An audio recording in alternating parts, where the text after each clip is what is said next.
Hi friends, welcome back to my channel. In today's video, I'm going to show you how to change the lock screen clock style on the Samsung Galaxy S22 Ultra. If you're new here, don't forget to subscribe and give this video a thumbs up. Now let's dive in. Step 1. First, unlock your phone and open the Settings application.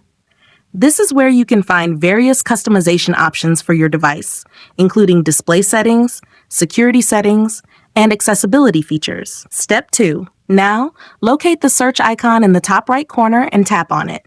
The search feature makes it much easier to find specific options without having to scroll through multiple menus manually. Step 3. In the search bar, type lock screen and AOD. Wait for the search results to appear. This option helps you adjust lock screen and display settings. Step 4. After performing the search, find lock screen and AOD and tap on it.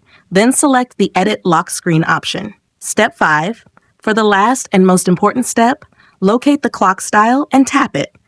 Choose your preferred clock design from the available options. Once you've made your selection, tap Done to apply the changes. Your lock screen clock style will be updated instantly. If you found this tutorial helpful, don't forget to give it a thumbs up and subscribe to my channel for more great tips.